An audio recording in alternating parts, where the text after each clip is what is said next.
Hi. So today we're going to be attempting to make some English muffins. We eat a lot of English muffins in our house, so I figured why not try it out?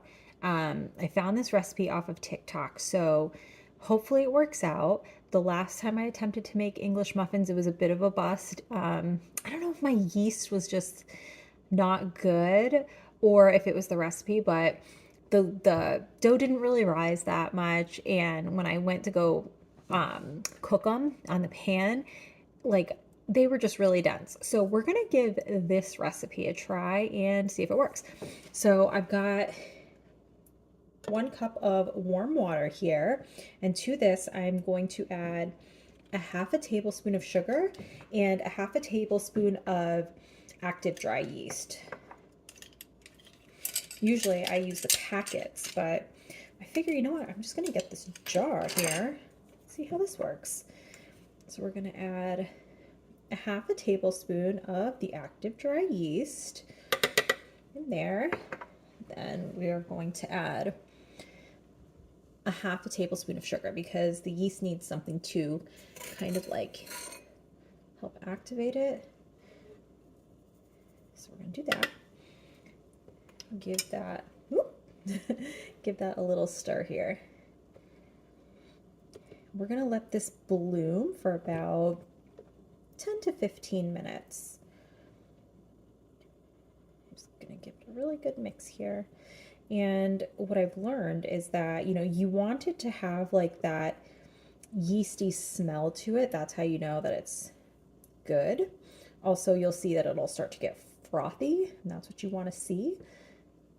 Otherwise, I think you might have gotten some bad yeast. Okay, it's stuck to the spatula here.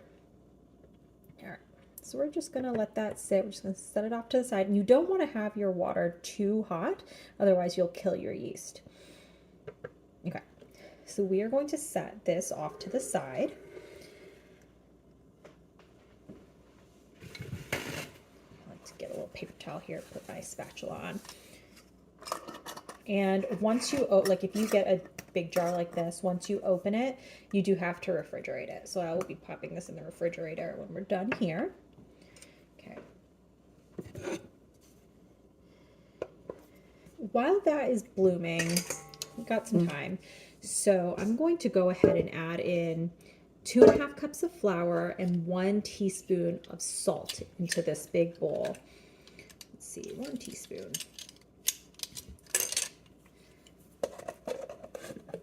Kids are at school right now, so it's really quiet. I actually went in to be a mystery reader for my daughter's class today. I walked in, I didn't tell her in advance that I was going to come in. So I walked in and she was so confused. She was just like, what? And then she realized it was me and she was just like all smiles. So I like to go and volunteer when I can because you know what? They're only going to be little for so long, and there's going to come a time where they're not going to think it's cool for me to go in there. So while they think I'm still cool, I am going to continue going in and volunteering. So we're going to do 2 cups of flour, or 2.5, sorry. 1, 2, and I know you're supposed to like sift your flour and level it off, but I kind of just eyeball it. Story of my life, right? So that's 2 and 1/2 cups of flour.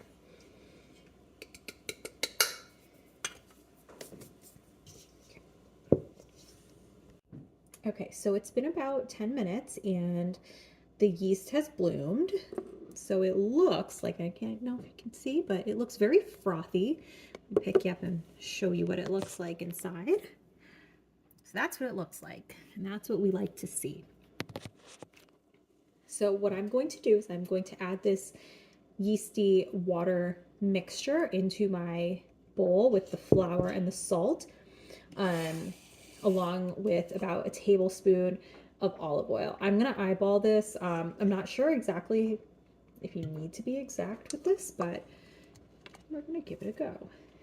I've been, I follow a bunch of people on social media that do their own breads, and they say that it's not really a science and you can kind of eyeball things and it's not really that hard. I beg to differ. I like to make sure that I'm not messing anything up. So I tend to measure when it comes to baking. All right. There's some sugar stuck on the bottom here. Let's get that in there too. Why not? I'm sure that has like a purpose, right? In the dough mixture, aside from feeding the yeast. This is feeling like the pickling the jalapenos all over again. Everything's stuck in the measuring cup. All right, so that's good. And to this I'm going to add about a tablespoon of olive oil. So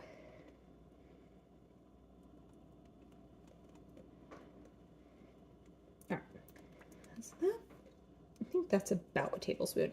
Now, the person that I followed, she said that you could either put it in a stand mixer and mix it let it go for 5 minutes, like with the dough hook, or you can knead it by hand for about 10 minutes. And honestly, I find the process of kneading the dough just so relaxing and calming. I enjoy the process. So I'm going to knead this by hand for about 10 minutes. So I'm going to mix it up first with the spatula and get everything kind of incorporated here.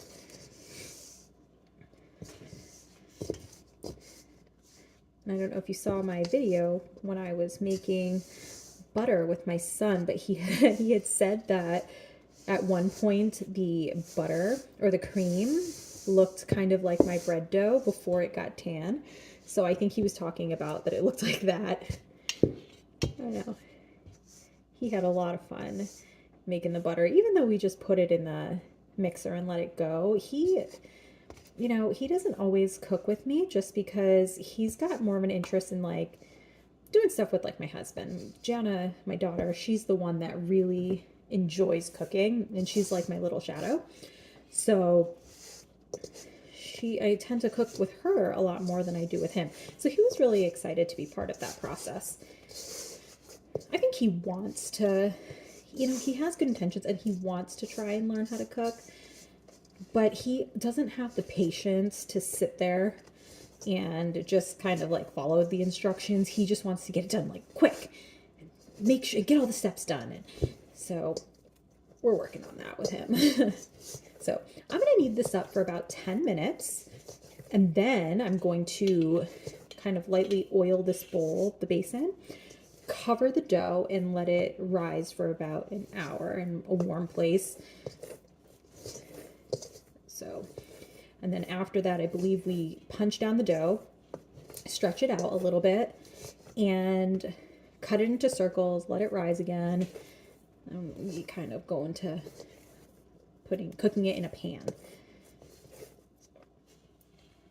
Okay, so I've been kneading the dough for about 10 minutes now, and very calming.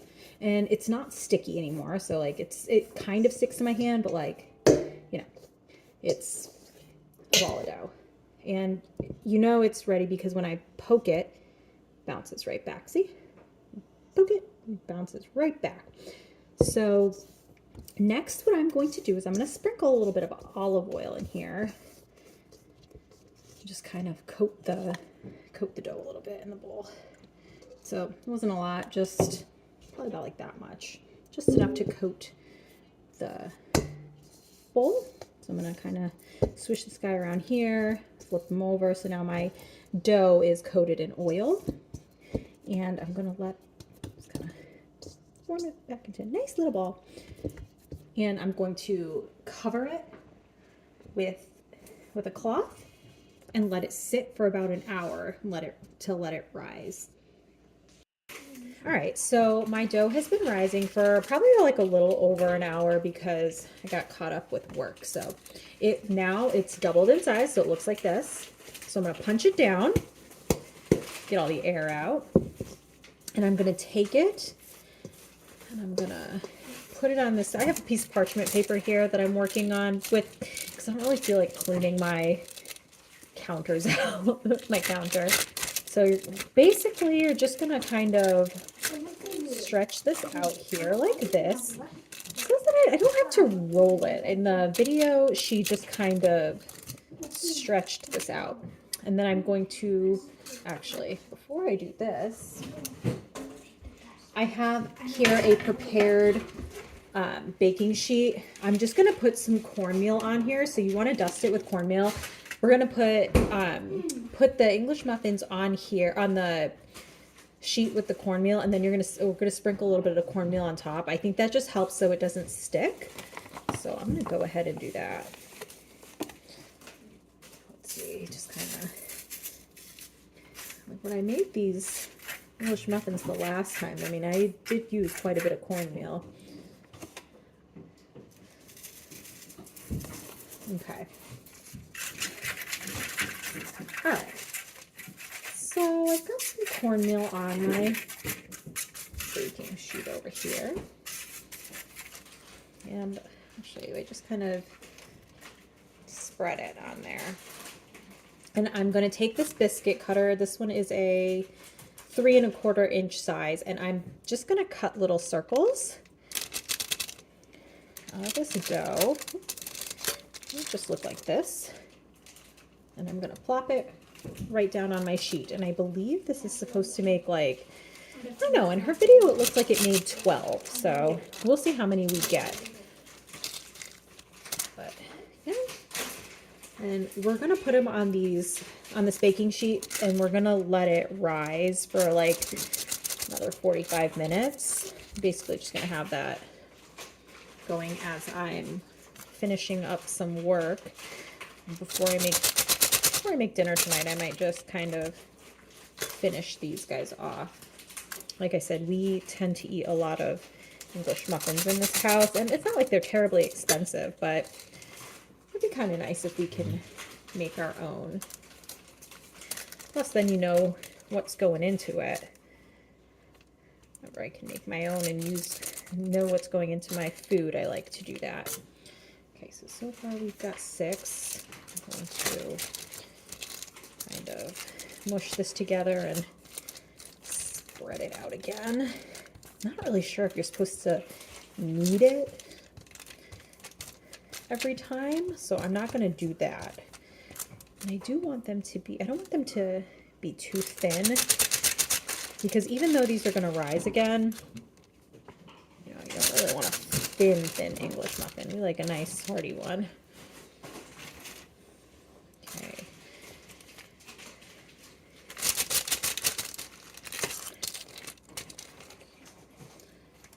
So right now I have 8 of them. So actually I might actually end up getting 12 after all. Kind of flatten this out.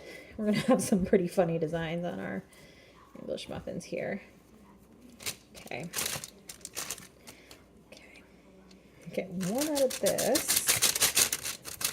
Let me tell you, putting the parchment paper down as I work is probably a really good idea, because normally I mean I clean my counters quite often, but I don't have to mess them up too much. That's kind of nice.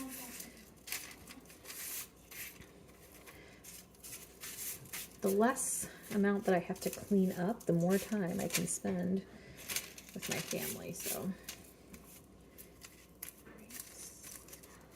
just kind of rearranging these on the sheet so that they can all fit. Okay, oops, got lots of cornmeal on my hand here.